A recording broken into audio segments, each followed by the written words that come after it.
The British Museum building is almost as spectacular as the fabulous exhibits found within.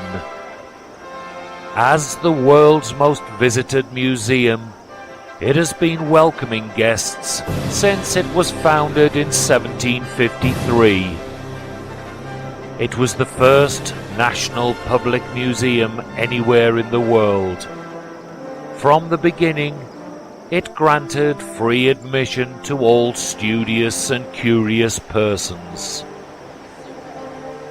The original universal ambition to embrace all knowledge in the arts and sciences is depicted on the pediment above the main entrance. The Queen Elizabeth II Great Court was designed by Sir Norman Foster as the museum's Millennium Project. The facades of Smirke's original 19th century stone buildings were restored at this time. The whole of this 2-acre space was formerly occupied by the British Library. All that remains is the stunning round reading room, in which Karl Marx wrote Das Kapital. In all, it contains 3 miles of bookcases and 25 miles of shelves, holding over 30,000 books. An astonishing glass roof covers the whole court, making it the largest covered public space in Europe. Sculptures and small exhibits are dotted around the court to whet your appetite for what you're about to see, such as this lion from the ancient Greek city of Knidos to the modern stereograph giving a 360-degree view of the court. The unique layout of the museum means you can choose where to start your visit, unlike other museums where thousands of people are funneled along one route. We started our tour in the oldest part of the museum, the restored former King's Library, now the Enlightenment Gallery. The exhibition focuses on the Enlightenment in Britain during the 18th and 19th centuries, the great age of discovery and learning into which the museum was born. On display are more than 5,000 objects. The room is graced by classical sculptures, collected by grand tourists and busts of Enlightenment luminaries and collectors. Many of the items were collected by the great names of their day, such as Captain James Cook, Charles Darwin, and Howard Carter, or donated by the likes of King George III. Here we see one of his scientific instruments, the orrery, a mechanical model of the solar system used to demonstrate Copernicus's theory that the Earth and planets revolve around the Sun. The museum holds many temporary exhibitions throughout the year. During our visit, it was showing the intricacies of wedding costumes and jewelry.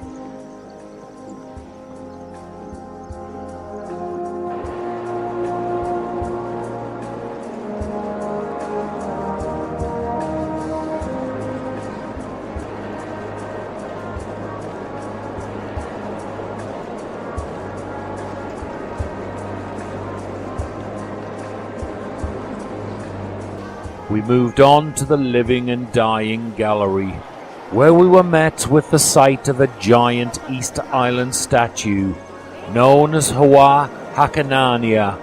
It was first displayed on a ceremonial platform in around 1000 AD and was later moved to a ritual house. It was collected in 1868 and given as a gift to Queen Victoria, who donated it to the museum. A few steps away sits one of my favorite objects, a life-sized carving of a human skull made from a single block of rock crystal. It was acquired by the museum in 1897, purporting to be an ancient Mexican object. However, scientific research conducted by the museum has established that the skull was most likely produced in Europe during the 19th century, with the crystal having originated in Brazil. A small door led us into the Mexico Gallery. In the center of the gallery, striking Huastec figures in the pose they've stood in since the 16th century look out. The Olmec culture is one of the first great art styles of the Americas. Its monumentality is glimpsed even in much smaller pieces. At the back of the gallery are lintels from Lax Chilan, depicting bird jaguar, a Maya ruler, standing over a captured noble. The stars of this gallery are undoubtedly the collection of turquoise-covered Aztec ritual sacrifice masks. One can't help wondering for how many people looking into these masks was their last view on Earth. Standing out amongst the turquoise goods is this double-headed serpent. It was worn by priests and rulers around the neck, symbolizing fertility. A further door leads into the Native American Gallery. The rich history of the American Indians is remembered through headdress, skins and totems. Much of the items were brought to England by Captain James Cook. The most popular gallery, by far, is the Egypt and Middle Eastern section. Entering, we are met with one of the most important archaeological finds ever, the Rosetta Stone. If it wasn't for this ancient proclamation, written in hieroglyphs, Egyptian script, and Greek, Egyptian hieroglyphs would still not be able to be read. The gallery is laid out from the earliest to the end of the Pharaonic period, with many statues, sarcophagi, tombs, funerary and grave goods, covering many pharaohs including Ramesses the Great, Tutankhamun, Hatshepsut, and Amenhotep.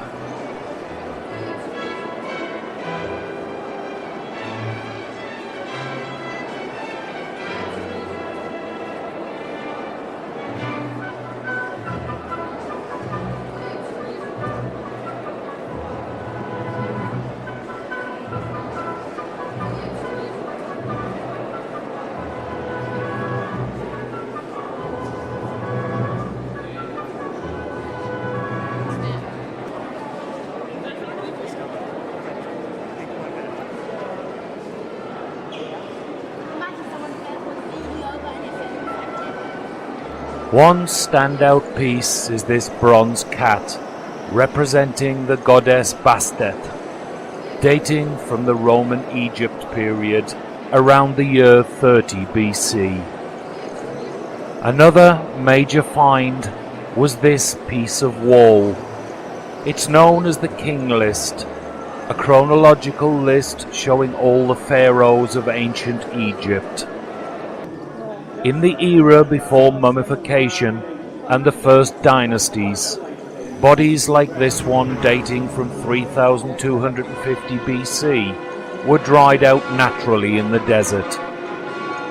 They were then laid in coffins like this one from 2000 BC. However, as mummification became the norm in Egypt, the tombs, sarcophagi and coffins became more and more ornate and elaborate.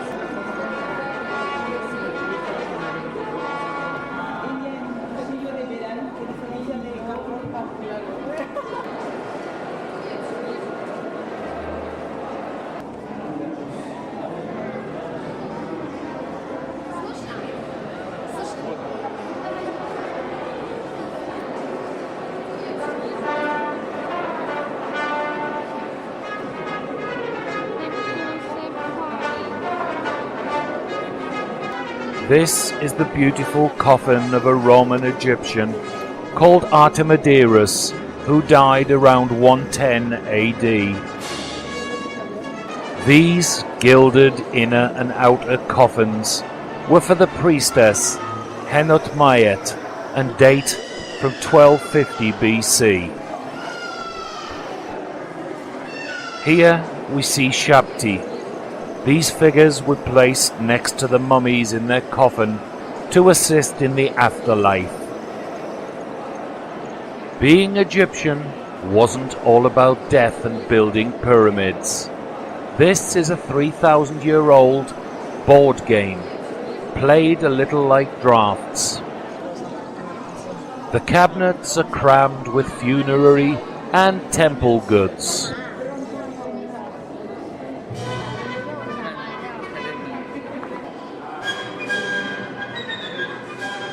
Leaving the Egyptian gallery, we pass between the giant man-headed winged bulls from an 8th century BC Assyrian palace.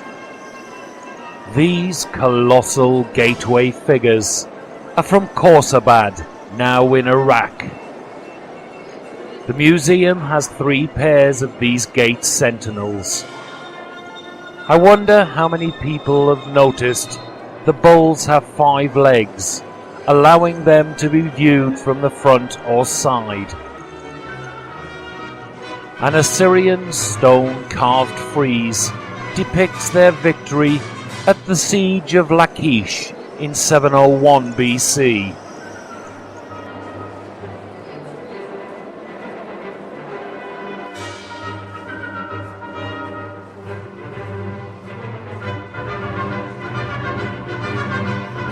There is also a frieze showing a lion hunt.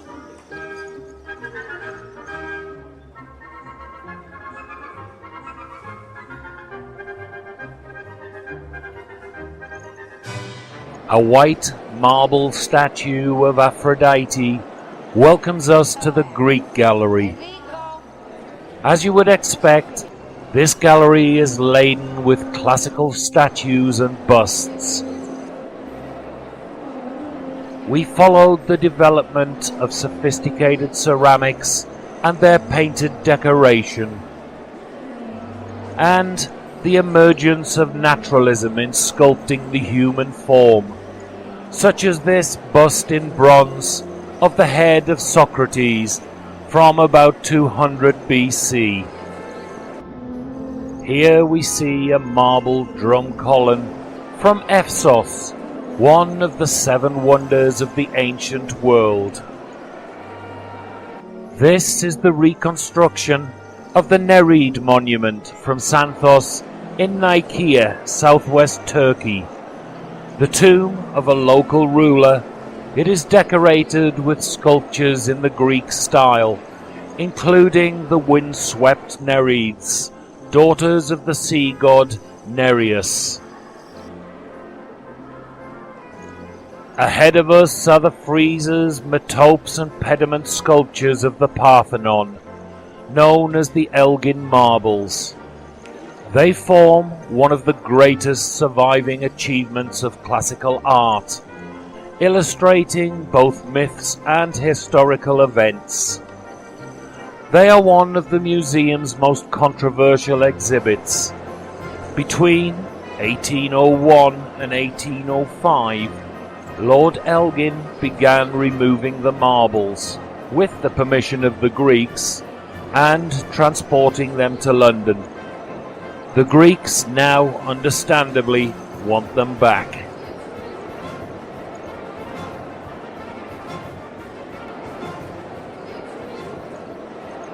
We move on to Roman Britain. Following a period of close contact, the Romans invaded Britain in 43 BC.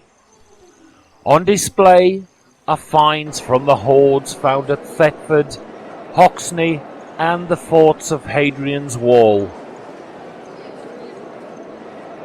Much gold and jewellery has been dug up, including these spectacular torques, worn by the Romans and Celts around the neck. gladiator helmets, and the stunning Portland vase made of cameo glass, a technical masterpiece, and the most famous survivor of a rare kind of object that is extremely difficult to make. Many signs and mosaics have also survived. The Asia Gallery holds some wonderful pieces, mainly from China and Japan.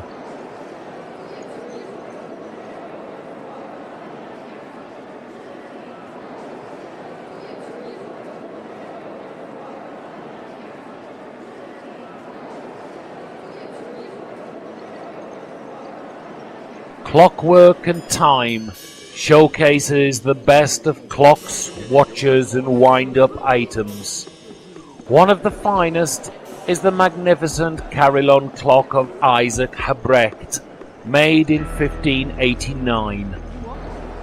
Watches from the 16th century onwards were sometimes housed in exquisite gilded and enamelled cases. The top points winner for me is this wind-up and imaginative timepiece, made in Augsburg, Germany in 1585. The striking of the hours and quarters were performed by sailors standing in the two crow's nests of the main mast. The ship was mounted on a wheeled carriage, so that it could move along a dinner table propelled by clockwork, which simultaneously caused the cannon to fire. The ship pitched up and down as if at sea. A fanfare started up as the heralds and the electors of the Holy Roman Empire processed before the Emperor, who moved his head and hands. What a fantastic way to announce dinner. The glass, porcelain and pottery section holds some real treasures, such as this enamelled glass mosque lamp from the Dome of the Rock in Jerusalem, made in the 1300s, to this beautiful glassware made in France around 1430. This English Tudor stoneware pot is from Hampton Court Palace, and these two porcelain figures are from Xi'an in China.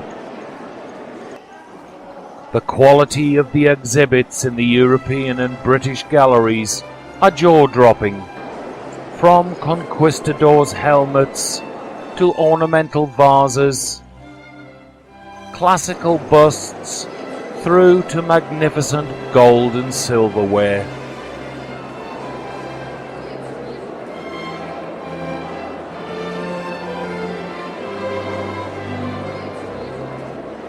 Three objects stood out for me. The first is the French Royal Gold Cup, 22 karat gold. It was made in 1380. The scenes relate to the life and miracles of St. Agnes.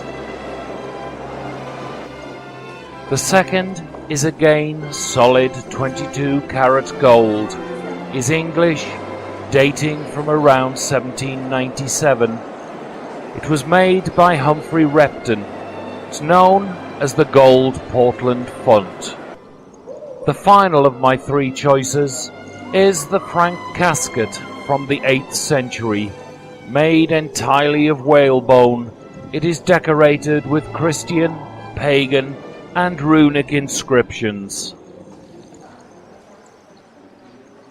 The Gallery of Ancient Britain shows just how sophisticated our ancestors were. Elaborate jewellery and stoneware abound. The Lewis chessmen were discovered on a beach on the Isle of Lewis in the Shetland Isles. They date from 1150 AD. The chess pieces consist of elaborately worked walrus ivory and whale's teeth, crafted into seated kings and queens, mitred bishops, knights on their mounts, and pawns in the shape of obelisks. But pride of place goes to the remains from the Sutton Hoo ship burial. In 1939, Basil Brown excavated a large mound at Sutton Hoo in Suffolk and discovered an undisturbed ship burial. Inside lay not only everyday items, but an elaborate shield and this very rare helmet. The museum commissioned an exact replica to be made to demonstrate what the helmet would have looked like in all its glory. Also found were hundreds of gold coins, worth millions at today's rates. I'll finish with this rather quirky temporary exhibit by Australian Ron Mueck.